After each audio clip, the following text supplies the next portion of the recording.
Okay. Hi, everyone. Welcome to our Monty Hart lecture series. It's a pleasure today to have Michael Shapiro that will be speaking to us about pushing the envelope with PCSK9, about 20 years of progress. It's a great pleasure to have here today Mike Shapiro, who is the inaugural Fred Parrish Professor of Cardiology and Molecular Medicine at Wake Forest University, where he's on faculty at the section of Cardiovascular Medicine. After he finished his cardiology fellowship, Michael spent 2 additional years doing clinical and research fellowship at MGH in Harvard Medical School. Since that time, his clinical and research focus has been on lipids, atherosclerosis, and prevention of cardiovascular disease. He's currently the director of the Center of Prevention of Cardiovascular Disease at Wake Forest University School of Medicine, where he's developing an innovative model to facilitate wider adoption and implementation of preventive cardiovascular care. Michael has received funding from the NIH, AHA, and several foundations, and he has published extensively in the topic. So it's a great honor to have you here, Michael. Thank you so much for joining us.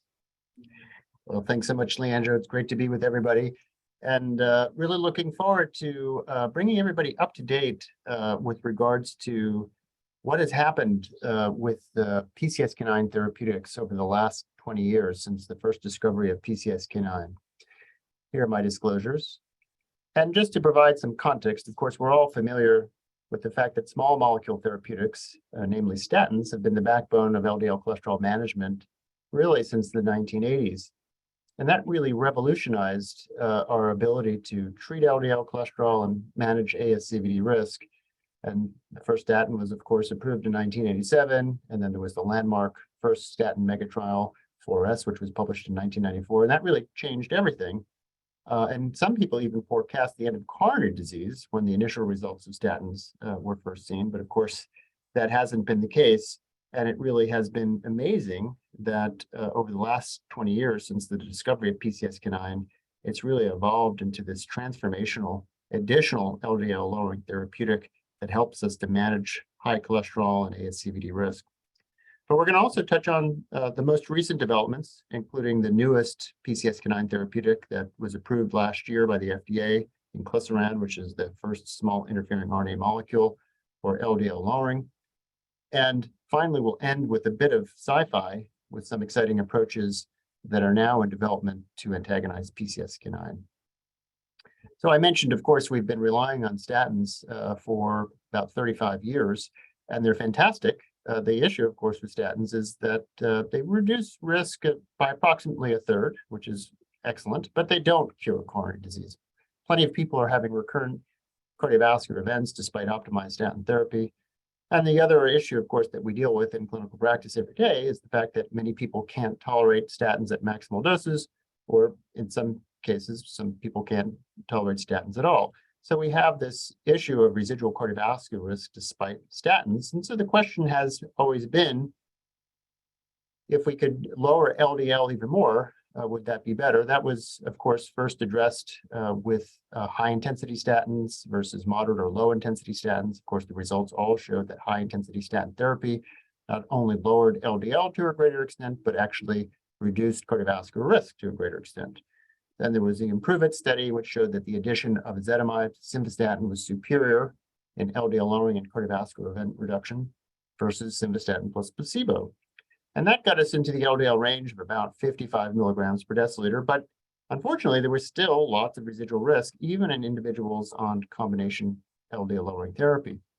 Now, fortunately, we're in what I would call a renaissance in preventive cardiology and ASCVD prevention, particularly with regards to lipid management, not to stress the fact that LDL lowering therapies have particularly been at the forefront of drug development, and we're going to talk about that in great detail. But before I get into the whole PCSK9 story, I have to take you back to our understanding of cholesterol metabolism prior to the discovery of PCSK9. This was the model, of course, that was proposed and developed by Goldstein and Brown, the Nobel laureates, where they basically placed cholesterol metabolism squarely in the cell.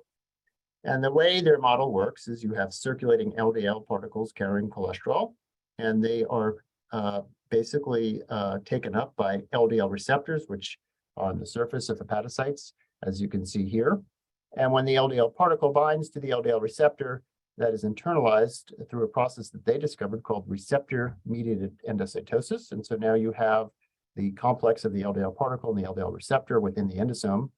And as the endosome is maturing and moving across the cell, its contents are acidified. And when it reaches an internal pH that is at a critical level, there's actually a decoupling of the LDL particle from the LDL receptor. And very importantly, now the LDL receptor is shuttled back to the surface. So an LDL receptor can recycle many times in its 24-hour lifespan, approximately 100 to 150 times. And every time it gets recycled back to the surface of the cell, it can engage in another round of LDL binding and internalization. So as that LDL receptor is recycling back to the surface, we have the LDL particle in the endosome that ultimately fuses with the lysosome. And there within the lysosome, the cholesterol contents of the LDL particle can be used in myriad ways depending on the needs of the cell. So much of this work was discovered by investigating patients with familial hypercholesterolemia. And as most of you will know, familial hypercholesterolemia is an autosomal dominant form of inherited high cholesterol. The vast majority of the time, it's due to loss of function mutations in the LDL receptor gene.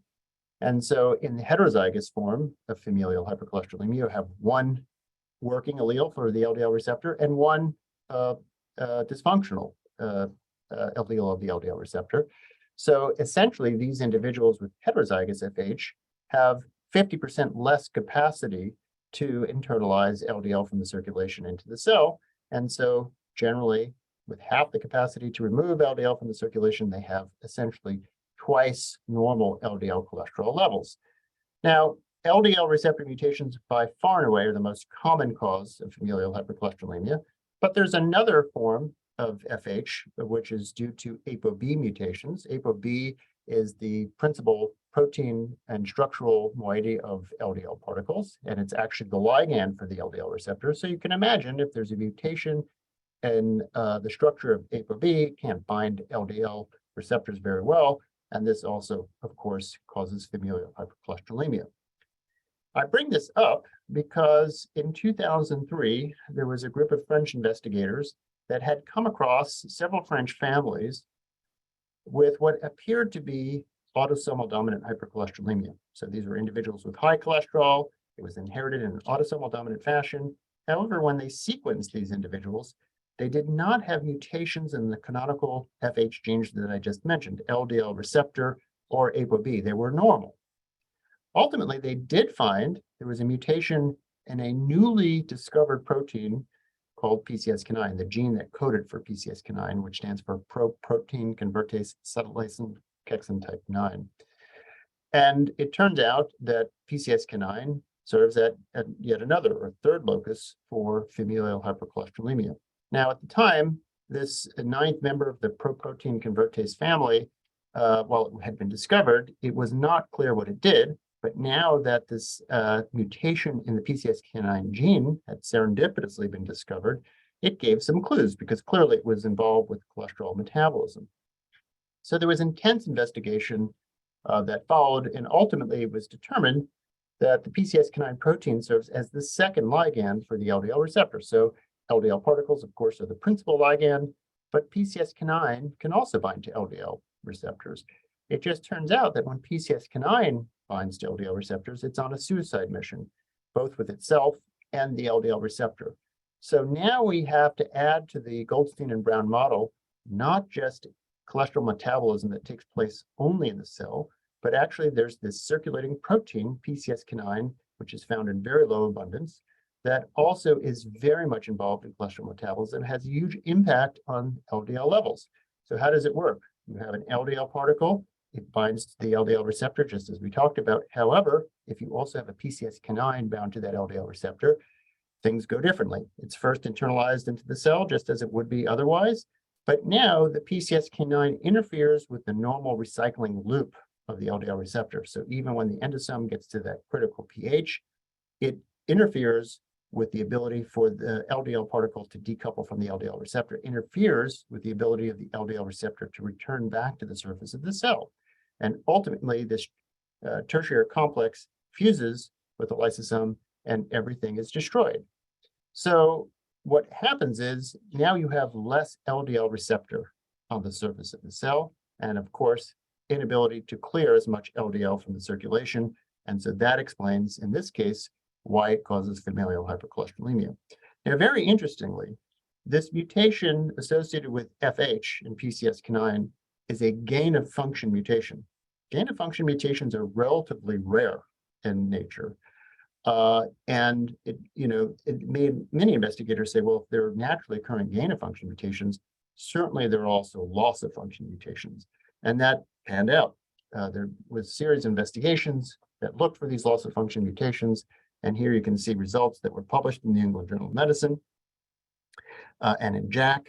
And what you see is these loss of function mutations in PCSK9 are associated with both lower LDL and dramatic coronary heart disease reduction.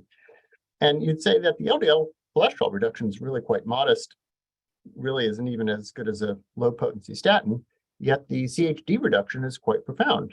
And the reason for that is that these mutations, of course, are causing lifelong low LDL. So even modest depressions in LDL, but over the life course, yields huge dividends, major reductions in CHD reduction and CHD reduction. And you can see in particular at the bottom, the PCSK9 mutations that are associated with LDL cholesterol reductions a little bit less than 30% almost inoculate patients against coronary heart disease. So very, very interesting, and serves proof of principle that perhaps treating LDLs modestly for a much longer time would yield much better results than what we're doing in clinical practice. So now this is the perfect story. We have gain of function mutations in PCSK9 that cause high cholesterol and early ASCVD. And now we have naturally occurring loss of function mutations that cause low LDL cholesterol and dramatic reductions in ASCVD, and no apparent abnormalities. So it seems to be a loss of function mutation that is actually a gift from Mother Nature. And this makes it a highly attractive target to the pharmaceutical industry. And of course, you know the rest of the story. Now, initially, small molecule inhibitors to PCSK9 were attempted. Of course, that's generally the first attempt for most drugs. But unfortunately, at least initially, did not pan out. And that's why they ultimately moved to fully human monoclonal antibodies. And so the way this works is you have these antibodies that are administered in great excess, given twice a month. And fortunately, PCSK9 is a low abundance plasma protein, so the antibodies bind to all of circulating PCSK9. And so since they're in such great excess, even as new PCSK9 is secreted, the antibodies are waiting there to bind to them as well. And of course, the results have been really quite dramatic. Here in the LDL cholesterol lowering efficacy trials, you can see about a 60% reduction in LDL cholesterol with alirocumab. And we saw exactly the same 60% reduction in LDL with evolocumab. Of course, these ultimately went to the cardiovascular outcome trials. First, Fourier with evolocumab, which was published in the New England Journal of Medicine in 2017. And the following year, alirocumab in patients who had prior ACS within a year of enrollment to the trial. And the results were really quite spectacular. The PCSK9 inhibitors, of course, lowered LDL cholesterol by 60%. And we saw additional 15% relative risk reduction in the composite MACE outcome in both trials. And so this was, of course, the definitive evidence that was needed to recommend PCSK9 inhibitors in clinical practice. And that's exactly what happened in 2018 when the cholesterol guideline was recommended. There's now specific guidance on the use of PCSK9 inhibitors. So specifically in patients with atherosclerotic cardiovascular disease, who have an LDL cholesterol of 70 milligrams per deciliter or higher on maximally tolerated statin therapy and ezetimibe, there is a recommendation to consider adding a PCSK9 inhibitor. And another recommendation in individuals with familial hypercholesterolemia who have an LDL cholesterol at 100 milligrams per deciliter or higher, again on maximally tolerated statin therapy and ezetimibe, should consider adding a PCSK9 inhibitor. Now, just this summer, at the European Society of Cardiology meeting in Barcelona, we had a presentation of a long-term extension study of evolocumab. So now this is the longest duration of follow-up with the PCSK9 inhibitor. So essentially what happened is patients in Fourier were offered the opportunity at the end of the trial to either continue evolocumab if they were randomized to evolocumab in the parent study, or to be switched to evolocumab if they were originally on placebo in the parent study. So about 6,600 patients were in this long-term extension study. 3,300 were randomized to evolocumab and another 3,300 to placebo in the parent study. The median follow-up in the long-term extension was 5 years, with a maximum exposure to evolocumab in the two studies of about 8.4 years. And what you can see on the right is in the Kaplan-Meier curves is that individuals who were on evolocumab in both the parent study and the long-term extension study had lower rates of major adverse cardiovascular events as compared to those individuals who were on placebo first and then switched to evolocumab in the long-term extension, which indicates that even when patients are switched to evolocumab, they don't catch up to that lower event rate as individuals who are always on evolocumab. So really, this is, again, proof in principle of a message that we've been becoming more familiar with, which is that really, when it comes to LDL lowering, lowest and longest is best. So what we've talked about thus far with the PCSK9 inhibitors are really the highest risk patients. These are individuals in secondary prevention. They have established ASCVD, they've had MI, stroke, or PAD events, plus they've been enriched for risk factors. There were successful trials, and of course, the next step is to look at a slightly lower population. And so the PCSK9-CV trial is such a trial. It's trying to assess the effect of LDL lowering with evolocumab on major cardiovascular events in adults at high cardiovascular risk, but without prior MI or stroke. So this is enrolling about 12,300 stable patients at high risk for CV events or advanced diabetes, but no prior MI or stroke. Individuals have to have an LDL greater than 90 on statins and or ezetimibe, and then they're randomized to evolocumab or placebo, and the median follow-up is estimated to be about 4.5 years. And this study has been ongoing for the last 2.5, 3 years. Now, I want to just make a right turn here. We've been talking about LDL lowering with PCSK9 inhibitors.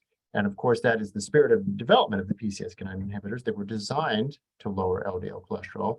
But there's something that we need to touch on, which I think you're probably already familiar with, which is one of the consistent findings in all of the PCSK9 inhibitor trials, whether you're talking about the LDL lowering efficacy trials or you're talking about the cardiovascular outcome trials, is this very consistent lowering of lipoprotein(a) to the tune of about 20 to 25%, depending on the study that you look at. And so this meta-analysis a couple of years ago really lays this out very nicely. They've looked at all of the major trials with both alirocumab and evolocumab, and you can see this very consistent, modest reduction in lipoprotein(a), which to a certain extent still remains a mystery as to how this happened. Certainly that was not known from any of the biology prior to the PCSK9 inhibitors being developed, and certainly wasn't the main aim of the PCSK9 inhibitors. So I want to talk about this story a little bit, but before we get into that, I need to just level set everybody for some context about lipoprotein(a). Some of you may not be as familiar with lipoprotein(a), so I want to demystify this. The problem, of course, is it has a terrible name, and this has really hurt its image in the last years, and I think this is part of the reason that people have not wanted to touch it.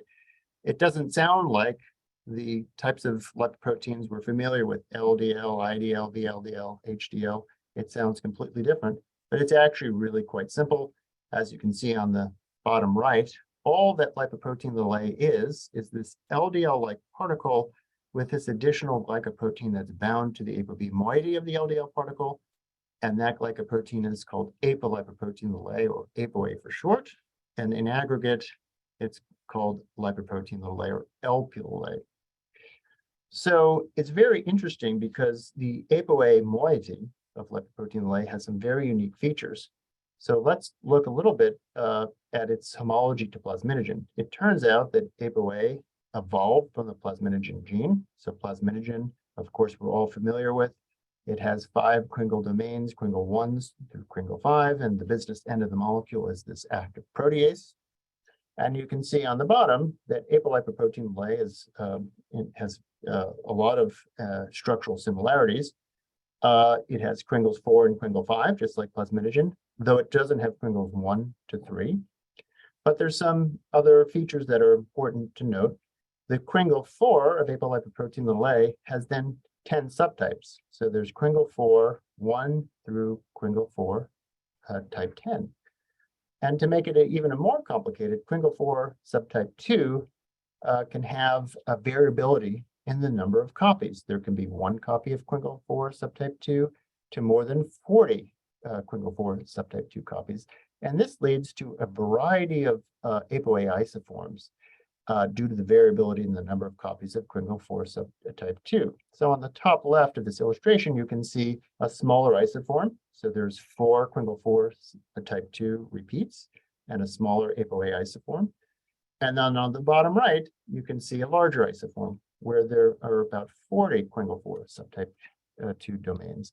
And this makes a big difference because, as you can imagine, for the hepatocyte, they're relatively efficient at synthesizing the smaller isoforms, but it takes much longer to synthesize the larger isoform. And this is the reason that LPLA concentrations are generally higher among individuals expressing the small ApoA isoforms versus individuals carrying only large ApoA isoforms. And this is actually the principal determinant of plasma lipoprotein A concentrations, whether or not somebody carries a large ApoA isoform or if they carry a small ApoA isoform. There are other determinants, and if there's questions about that, we can discuss in the Q&A, but actually the ApoA isoform is the principal determinant. Now, what makes this such a nasty particle? Well, as I showed you, the LPLA has an LDL-like particle, so just like LDL, when the LPLA gets into the arterial wall, it delivers its cholesterol cargo to initiate plaque formation. But again, there's these unique features of ApoA which make it particularly atherogenic. So it turns out that apolipoprotein A appears to be sort of a plasma sink or plasma repository for most of the oxidized phospholipids.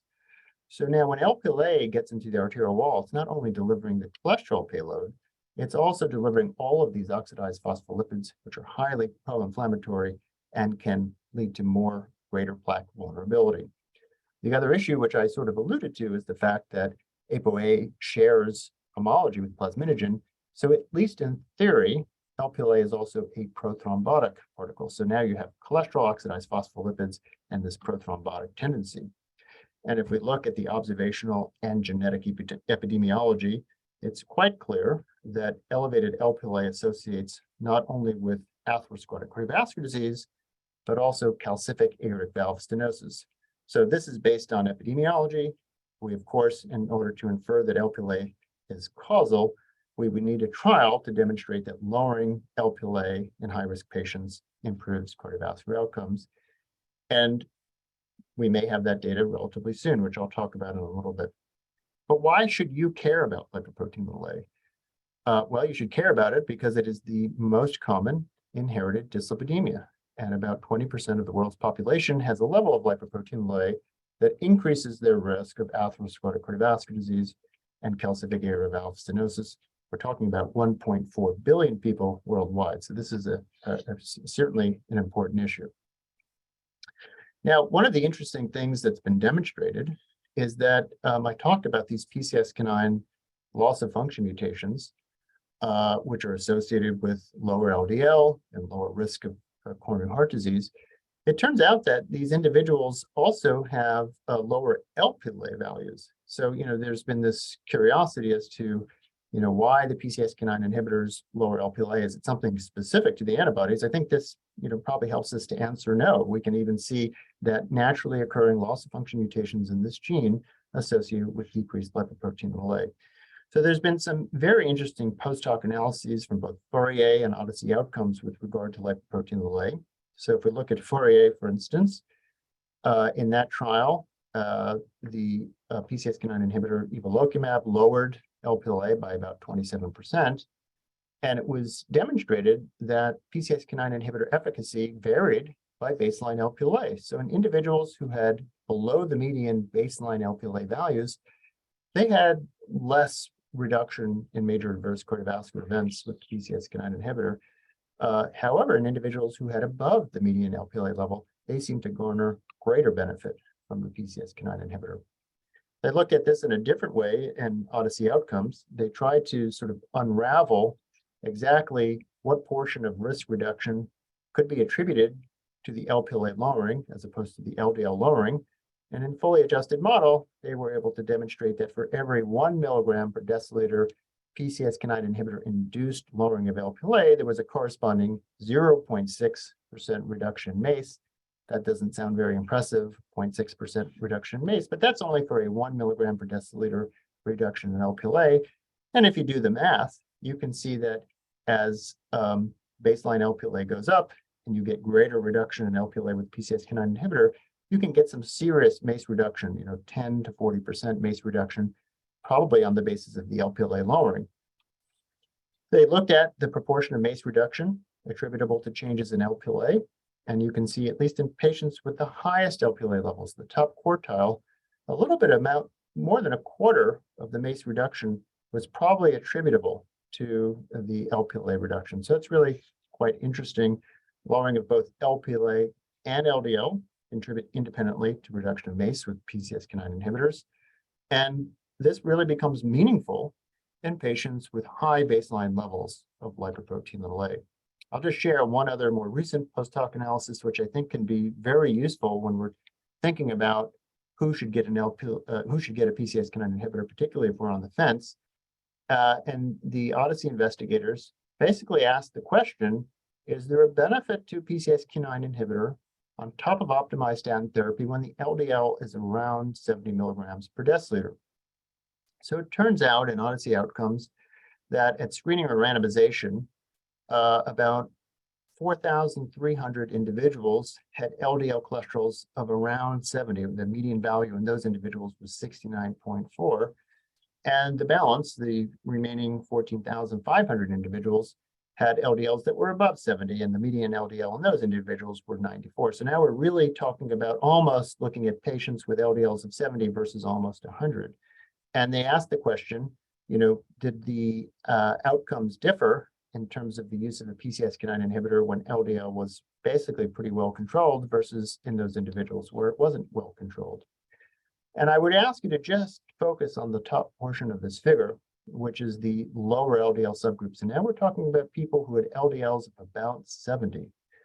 And comparing the results in individuals with a median level of Lp(a) less than 13.7 versus greater than 13.7. And what you see is that alirocumab really didn't have an influence in patients in terms of MACE reduction if Lp(a) was low and LDL was around 70. But even if LDL was low, if the Lp(a) was elevated, you can see they got pretty substantial risk reduction. And I would just point out, we're not even talking now in individuals with, frank elevations in Lp(a). They just stratified by median Lp(a) level here, which in this case was 13.7. So we're just talking about patients who have maybe mildly elevated Lp(a), still getting pretty substantial benefit from the PCSK9 inhibitor. But it really implies that if somebody has reasonably good control LDL on a statin and their Lp(a) is low, it's probably not much to be gained by the addition of a PCSK9 inhibitor. But of course, PCSK9 inhibitors weren't designed to lower Lp(a). They do it relatively modestly. What we've really been wanting is a selective Lp(a) lowering drug, which I think is really the next frontier in lipid lowering therapy. And you're probably aware that there's multiple drugs in development. The drug that's in farthest development is pelacarsen. This is an antisense oligonucleotide to apolipoprotein(a). So it's essentially a single-stranded DNA that is complementary to the PCSK9 mRNA. When those complex together, intrinsic RNases degrade the mRNA, and so you block translation of apolipoprotein(a), and you have dramatic reductions in lipoprotein(a). And I'll show you exactly what I mean. This is a study of pelacarsen in the phase 2b study, which is an efficacy and safety study. And you can see at the highest dose of pelacarsen, this antisense oligonucleotide to ApoA, about an 80% reduction in plasma Lp(a) levels. So very, very exciting. You may also be aware that pelacarsen has been in a phase 3 cardiovascular outcomes trial for the last few years. This is called Horizon, and it's enrolled individuals with established ASCVD and prior clinical events on statin therapy and high Lp(a), in this case, greater than 70 milligrams per deciliter, randomized to pelacarsen versus placebo, and we should have those results in 2025. We'll finally be able to answer the question, does Lp(a) lowering matter? Is Lp(a) actually a causal risk factor for ASCVD? Beyond Lp(a), there are two other agents that are in fairly advanced development, olpasiran and SLN360. These are somewhat different than pelacarsen. They are not antisense oligonucleotides, but small interfering RNAs, which I'll talk about in a little bit. And I'll just highlight the fact that their efficacy seems to be even greater than that of pelacarsen. Pelacarsen lowers Lp(a) by 80%. These small interfering RNAs lower Lp(a) by about 95%, so quite potent. So I'm going to get back on track where we started. I just took this detour with Lp(a) because I think that's an important new understanding in PCSK9 therapy and PCSK9 physiology. But let's get back to the topic at hand, which are strategies for PCSK9 inhibition. Thus far, we've really talked about the antibody approach, which is on the top right, a purely extracellular approach. You inject antibodies subcutaneously, they get into the circulation, they stay in the circulation, and they bind circulating PCSK9. There's this alternative approach, which involves using a small interfering RNA, or siRNA, which is a purely intracellular approach. The siRNA is injected subcutaneously, gets into the cell, and actually is a gene silencing technique. So how does this work? Well, all of the antisense oligonucleotides, or ASOs, and all of the small interfering RNAs, for the most part, that are being developed for lipid modulation are conjugated to something called GalNAc, which stands for acetylgalactosamine. And the reason for that is that GalNAc binds avidly to the ASGPR receptor, which is highly expressed in hepatocytes. So what this allows the development companies to do is to target specifically the lipid-lowering drug to the liver, which is where most of lipid metabolism is having, and makes it highly efficient in that it's targeted only to the place that we want it, and allows us to bring down the dose dramatically, generally by orders of magnitude, and also would cut down on side effects. So it's a great strategy that's been used for the last several years for targeted delivery to hepatocytes. And so what happens in the case of the small interfering RNA that's targeting to PCSK9, which is called Inclisiran, is it's delivered to hepatocytes, and in this mechanism, it's tagged with GalNAc, which binds to the ASGPR receptor on the liver cells. And this is a double-stranded RNA. The guide strand delivers to the RNA-induced silencing complex, and the RISC siRNA then cleaves the PCSK9 mRNA. And so you have dramatic reduction in translation of PCSK9, which ultimately liberates LDL receptor for maximum recycling back to the surface, and then, of course, dramatic reductions in plasma LDL cholesterol.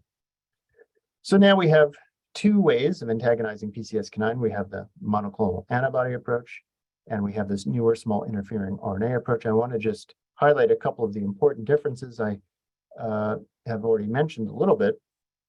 The antibody approach inhibits PCSK9 binding to the LDL receptor, blocks the PCSK9 in the circulation, versus the siRNA, which prevents translation of the PCSK9 protein. The antibody approach is purely extracellular versus the RNA approach, which is purely intracellular. But perhaps what people have become really captivated with is just the difference in injection frequency. The antibodies can be injected either every 2 or every 4 weeks, and the small interfering RNA, after the first year, are only injected twice a year. So that has obviously implications for patient convenience and potentially adherence. Now, Inclisiran has been studied in a portfolio of trials called Orion. Some of them are completed, some of them are still ongoing. But I just want to highlight the phase 3 LDL lowering efficacy studies, Orion 9, 10, and 11. And these were published both in the same issue of New England Journal of Medicine in 2020. Orion 9 was its own publication, and Orion's 10 and 11 were in the second publication. So just to level set, Orion 9 studied a patient population with heterozygous familial hypercholesterolemia on optimized lipid-lowering therapy with LDLs that still remained above 100. Orion 10 was an ASCVD population with LDL greater than 70 despite lipid-lowering therapy. And Orion 11 was both ASCVD and ASCVD risk equivalents. And depending on which category you fell, the LDL criteria for entry was somewhat different, either greater than 70 for established ASCVD or greater than 100 for those with risk equivalents. Now, these studies were designed with a pooled analysis in mind so that they were all harmonized. It would be very easy to aggregate the data and report into a single pooled analysis. And this was published last year in JACC. And so here we can get a flavor for the study participants. The median age was 65, about 44% from the United States, 2/3 male, a little bit over a third with diabetes, essentially everybody on statin therapy, some on ezetimibe, and median LDL of about 112 milligrams per deciliter. So let's look at the efficacy results.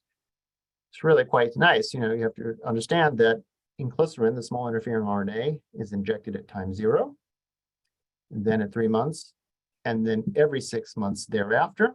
And this was a study of 18 months follow-up. And you can see the time averaged LDL cholesterol reduction of the small interfering RNA Inclisiran versus placebo was a 50.5% reduction in LDL cholesterol. Of course, they looked at numerous other lipid parameters besides LDL, and you can see very dramatic reductions on circulating PCSK9, nice reduction, 42% reduction in ApoB. And again, here we see this modest reduction in lipoprotein, very similar to what we saw with the antibodies. They had a number of pre-specified subpopulations, and you can see that the LDL cholesterol reduction was very consistent, no matter how this was stratified, about a 50% reduction in LDL cholesterol. And then in terms of the safety results, of course, more injection site reactions, all essentially mild with the Inclisiran, and arthralgias were numerically greater in individuals who received Inclisiran versus placebo, 5% versus 4%. Importantly, no evidence of liver, kidney, muscle, or platelet toxicity, so compared very favorably to placebo.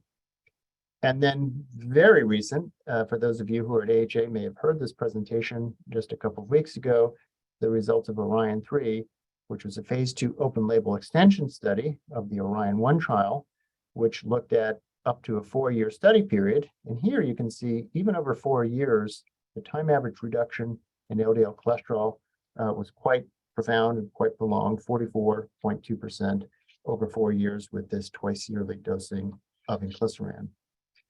So we see that Inclisiran, dramatically lowers LDL, 50.7% at day 510. So compares very favorably to the antibodies. Safety is very, very similar to placebo.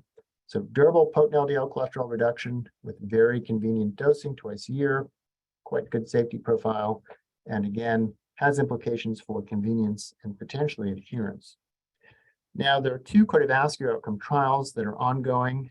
Orion 4 it has been challenging. It was started before the pandemic, but the pandemic has really made this a much more challenging trial than was anticipated. And because of that, the Victorian 2 PREVENT trial has also been launched. This one was launched, much closer to when the pandemic was somewhat waning, and so maybe able to give a more robust answer than Orion 4. This is a very large secondary prevention trial, very similar in design to Fourier and Odyssey outcomes, essentially taking patients with established ASCVD and clinical events who are on optimized statin therapy and randomizing them to Inclisiran versus placebo. So we'll have those results in several years from now. But, of course, people can't help themselves but try to anticipate the results of cardiovascular outcome trials while they're still in process. And of course, we would imagine, based on the LDL cholesterol reduction that has been seen with Inclisiran, that really we should see, again, quite impressive event reduction with Inclisiran, but of course, we'll have to wait until we get the results of the trial. But I will say that just last week, this paper appeared in print, which again is trying to give some idea of what we might expect from the cardiovascular outcome trial. This was basically a patient-level analysis of the phase 3 trials with Inclisiran, and basically what you can see is that there was an approximately 26% lower probability of MACE in individuals who received Inclisiran versus those who received placebo. Again, these trials weren't powered for event reduction, so we need to take these results with a grain of salt, but at least they're headed in the right direction. That was what appeared to be MACE reduction. So we've talked about the antibodies, we've now talked about the small interfering RNA. I'll have you know that there are other approaches in development to antagonizing PCSK9. One approach that's, I think quite practical and exciting is the advent of oral PCSK9 inhibitors. I mentioned at the very beginning of this talk, we don't usually start with antibodies as the first therapy to a target, and that apparently is what happened with PCSK9. But if you look at the details, of course, pharma was really looking at oral PCSK9 inhibitors, but because of the relatively flat interface between PCSK9 and the LDL receptor, it was very difficult to design, and at least in initial attempts were not successful, and that's why it ultimately went to the antibody approach.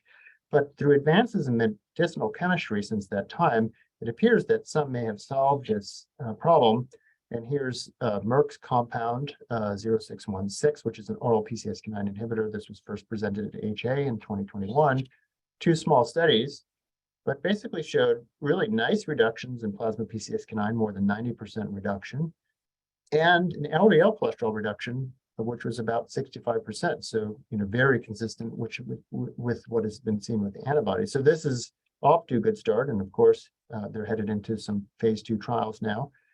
And now they've also developed, AstraZeneca has developed an oral antisense oligonucleotide, which is actually an antisense oligonucleotide, which is very interesting because that has always been either subcutaneous or IV for antisense oligonucleotides. So very exciting that they were able to put this in oral formulation.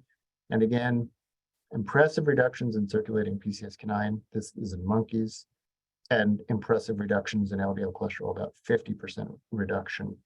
So besides these 2 compounds, there are other oral PCSK9 inhibitors in development, and this would be a really nice addition to the armamentarium if this was to move into clinical practice in subsequent years. And finally, I'm just going to conclude with some really unbelievable, almost science fiction here, which is gene editing. And I think this was kind of skyrocketed into view in 2018 when this Chinese scientist announced that he had created the world's first gene-edited babies.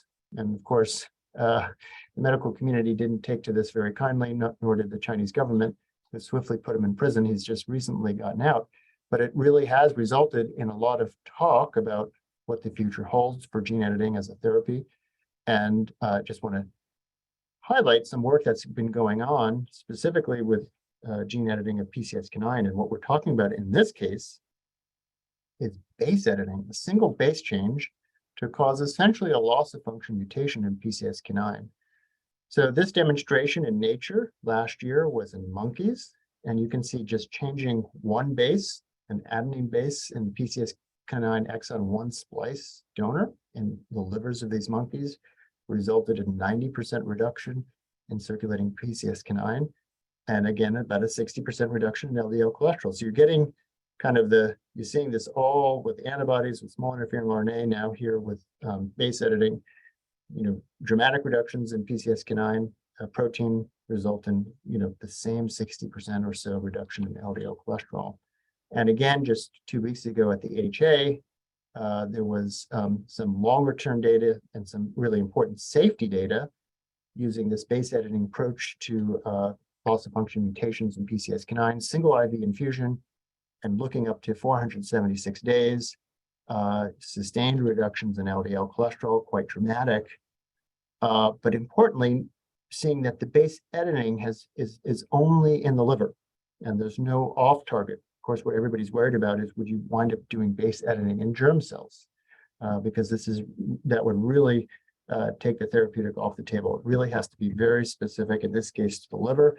And you can see here sequencing of sperm samples from treated male monkeys and genotyping of offspring from treated female mice indicated no evidence of germline editing of PCSK9. And this, of course, really serves as the motivation to first-in-human trials, which I'll have you know are already underway. So Verve 101 is the candidate that I've been talking about, although there were others in development that are farthest along.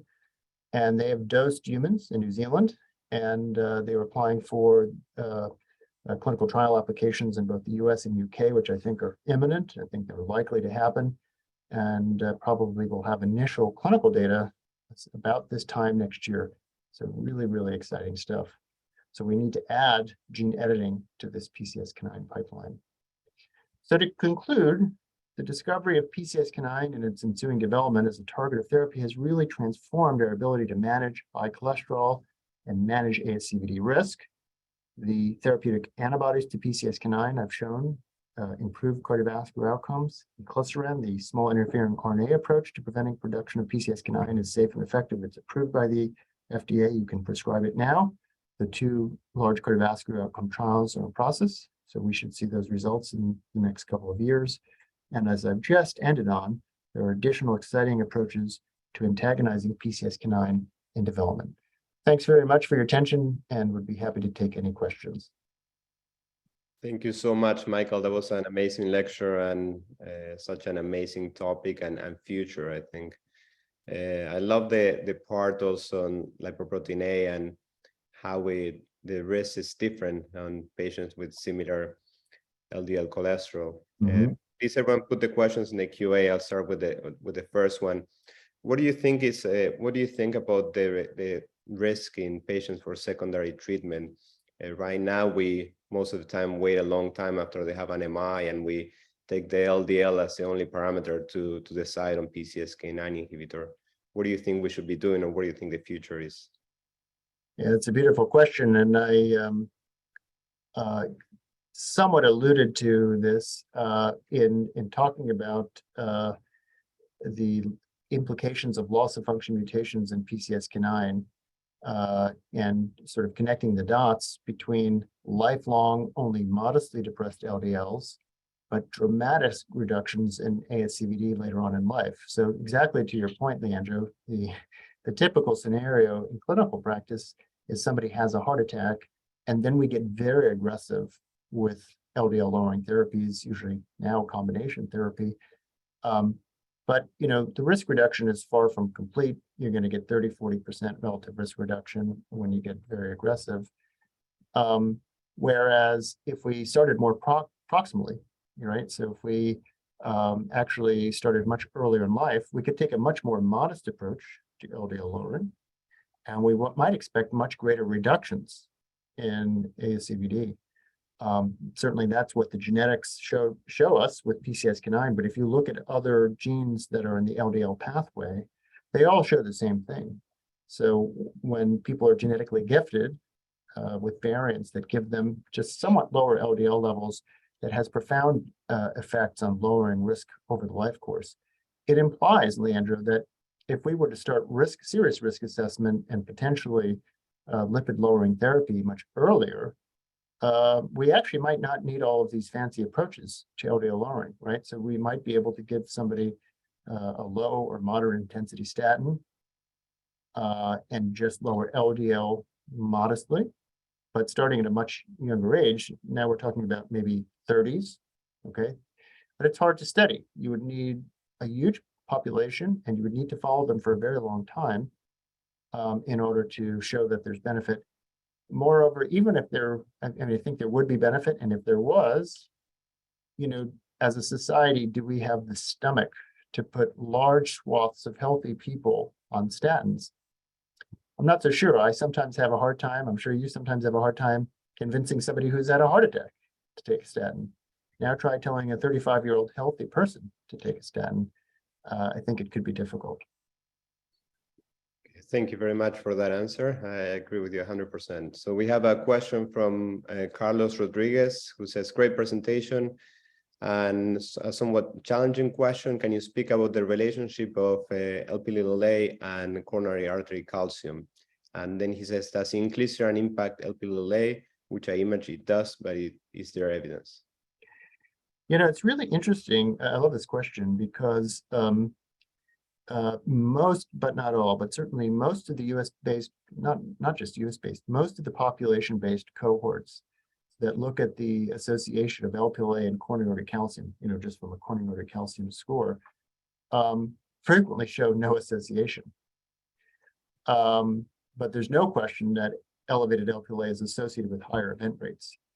And in fact, we published a study last year, which aggregated data from both MESA and Dallas Heart Study, which kind of looked at the question in a very different way, which was in somebody with high Lp(a), but coronary calcium score of 0, does the, you know, this chant, does the power of 0 still hold in those individuals, right? So coronary calcium score of 0 is generally associated with excellent, you know, 5 to 10 year prognosis, very low event rates. But would that actually be the case if you had elevated Lp(a)? At least in this, you know, analysis, in individuals who had high Lp(a), but a coronary calcium score of 0, they still had that same excellent prognosis. But we did notice that once you get to a coronary calcium score of greater than 100, event rates with elevated Lp(a) and calcium score above 100 were significantly greater than individuals who have calcium score above 100, but normal levels of Lp(a). So taking this all together, it might imply that perhaps we don't just think about atherosclerosis, but atherothrombosis. And remember, we talked about, at least from a theoretical perspective, Lp(a) may be a prothrombotic particle. So it may be that per unit plaque, plaque rupture events, or atherothrombotic events, I should say, are higher in individuals with elevated Lp(a), as opposed to necessarily facilitating the initiation and development of plaque. That's a little bit of a leap, and it certainly remains to be seen. And there's certainly plenty of reasons to think that Lp(a) is a pro-atherosclerotic, but just some food for thought. Yeah, I agree. And it's hard when you study people at all different stages, right? From Lp(a) without any plaque, with like initiation of plaque. Exactly. The other thing I would say, you know, one of the major limitations of the population-based cohorts is the, you know, kind of the regression to the mean phenomenon, in that, you know, most of the individuals with elevated Lp(a), you know, are closer to the whatever threshold you pick. So it's commonly used 50 milligrams per deciliter or 125 nanomoles per liter, which has been, you know, put forth in many expert consensus guidelines as the threshold for elevated Lp(a). Well, when you look at the elevated Lp(a) subpopulation in those cohorts, most of them aren't going to have extreme values. Most of them are going to be right around the threshold. So what does it mean for the individual who is an Lp(a) of 400 nanomoles per liter? Can we really extrapolate these findings to them? And I suspect not. Is there any difference? Should we be looking at different ethnicities on this? Absolutely. And one thing that is well known is that, so unlike plasma LDL concentrations, which essentially follow, you know, typical Gaussian distribution, the distribution of Lp(a) is highly skewed. Fortunately, most people have normal values. And then, as we talked about 20% have values above the threshold that we associated with increased risk for ASCVD and aortic stenosis. But it's well known that these distributions vary considerably among different racial and ethnic groups. And for instance, in Black Americans, the median value of Lp(a) is substantially higher compared to other ethnic groups. And the distribution is more of a bell-shaped curve, less skewed.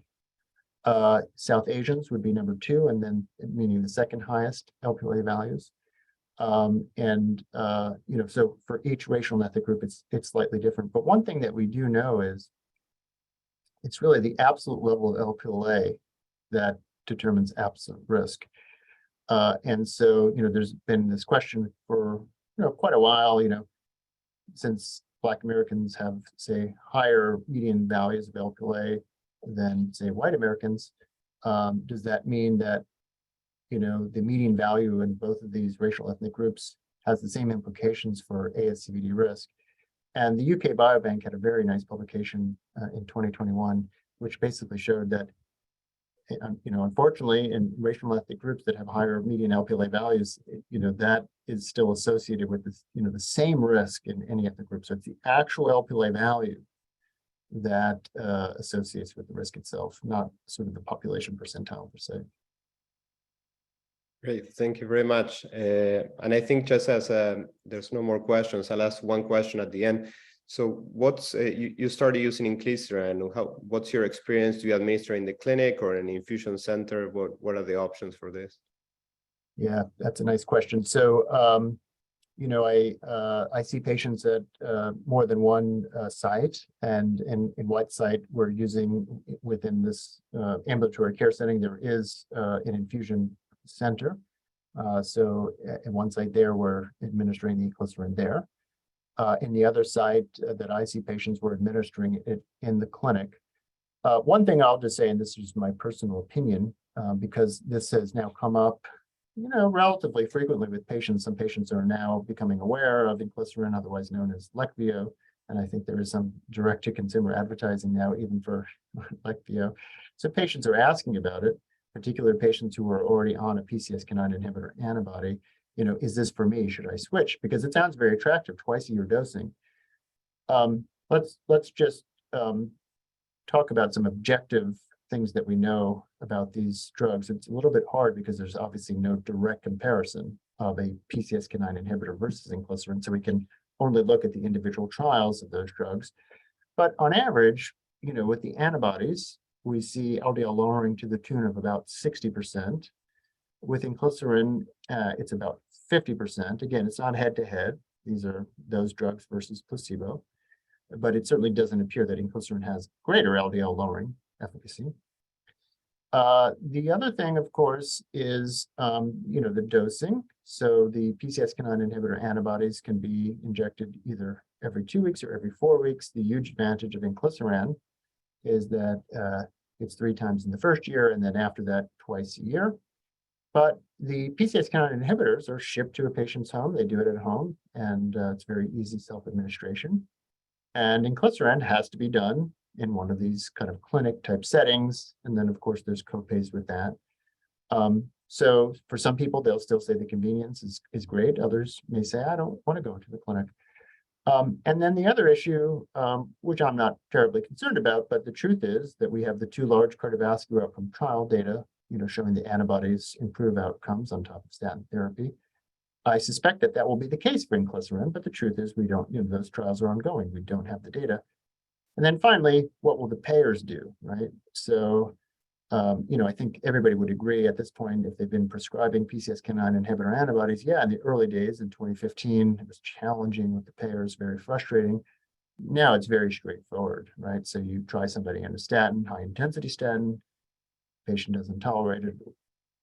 You put them on a low intensity statin, either they don't tolerate it or they don't get the adequate LDL cholesterol reduction, and you get a PCSK9 inhibitor and it gets approved. Very, very clear. It remains to be seen with Inclisiran, so for, I think many payers will say, try PCSK9 inhibitor first, because at this point they may be less expensive than Inclisiran, but I think that remains to be seen. So those are the things to consider. Great. Well, thank you so much. This was amazing. I really enjoyed it. And hopefully we'll see you in New York City soon. Sounds great. Hope to see you soon. Bye-bye. Bye-bye.